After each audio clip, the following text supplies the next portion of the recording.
नरेला के MCD office के बाहर खड़ी हूँ और नरेला के अंदर जितने भी ढाबे और रेस्टोरेंट चल रहे हैं उनको लेकर यहाँ के स्थानीय लोग ने एक आरटीआई लगाई थी। उसके बाद जो खुलासा हुआ है वो चौंका देने वाला है, जिसे देखने के बाद आपके पैरों के तले जमीन खिसक जाएगी। देखिए हमारी एक खास रिपोर्ट। बाहरी उत्तरी दिल्ली के नरेला एमसीडी जोन में सैकड़ों रेस्टोरेंट और ढाबे अवैध रूप से चल रहे हैं।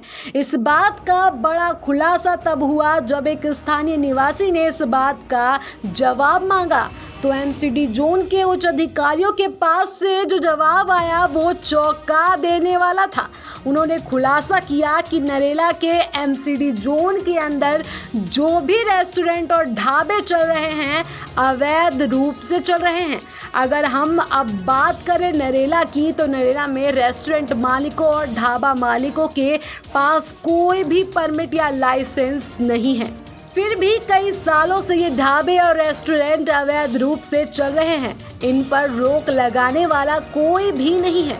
आपको बता दें कि बिना परमिट या लाइसेंस के इस प्रकार से रेस्टोरेंट या ढाबा चलाना गैर कानूनी है, लेकिन फिर भी ये रेस्टोरेंट मालिक और ढाबा मालिक बेफिक्र होकर अपना व्यापार चला रहे हैं, वो भी एमसीडी प्रशासन की सह पर।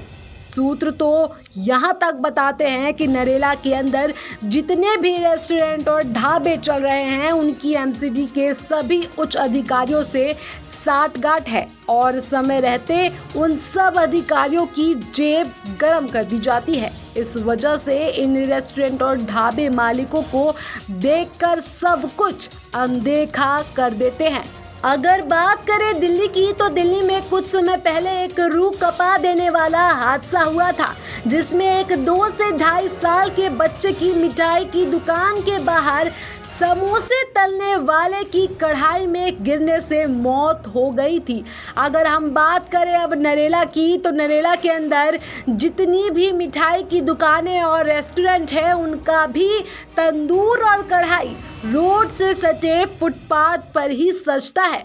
क्या प्रशासन दोबारा से ये हादसा दोहराने का इंतजार कर रहा है, या फिर ढाबे मालिक और रेस्टोरेंट मालिक से दी गई काली कमाई का वजन इतना हो गया कि प्रशासन सब कुछ देखकर भी अनदेखा कर रहा है? आपको ये भी बता दें कि इन ढाबों और होटलों पर साफ सफाई का भी कोई ध्यान नहीं रखा जाता, साथ ही कोरोना गाइडलाइन का पालन भी नहीं होता है। ये लोग खुले में खाने पीने की चीजें बनाते हैं, जिससे लोगों के स्वास्थ्य पर काफी बुरा असर पड़ सकता है। लोगों के स्वास्थ्य के साथ ये लोग खिलवाड़ कर रहे हैं और निगम प्रशासन चुप्पी साधे बैठा हुआ है। नरेला जोन के अंदर कई सालों से ऐसे रेस्टोरेंट और ढाबे चल रहे हैं जिनकी सूद लेने वाला कोई भी नहीं है, जिस वजह से ये रेस्टोरेंट और ढाबा मालिक अब तक बेखौफ होकर अपने व्यापार को धड़ेले से चला रहे हैं। निगम प्रशासन और पुलिस प्रशासन से इन होटल और ढाबा मालिकों को बिल्कुल भी डर नहीं लगता, क्योंकि प्रशासन तो होटल मालिकों की कठपुतली बन चुकी है। पुलिस प्रशासन और एमसीडी तो इनके इशारों पर ही नाचते हैं।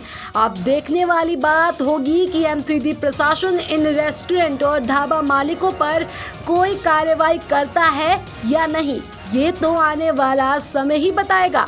प्रशासन की लापरवाही के चलते ऐसे ढाबा और रेस्टोरेंट मालिकों के हौसले बुलंद होते जा रहे हैं और निगम प्रशासन आंख बंद कर सारा तमाशा देख रहा है। तो जैसा कि आपने तस्वीरों में देखा कि कैसे ये होटल मालिक और रेस्टोरेंट मालिक अवैध रूप से जो है अपने व्यापार को बढ़ा रहे हैं और एमसीडी प्रशासन जो है चुपचाप जो है ये सारा तमाशा देख रही है और इस पर अब तक कोई एक्शन नहीं लिया गया है। अब देखने वाली बात ये होगी कि ये खबर चलने के बाद जो है एमसीडी प्रशासन जो है कितना सतर्क और एक्शन मोड में आती है और इन पर कार्रवाई करती है। कैमरा पर्सन ऋतिक के साथ में साया परवीन, नवदीप टुडे न्यूज़, दिल्ली।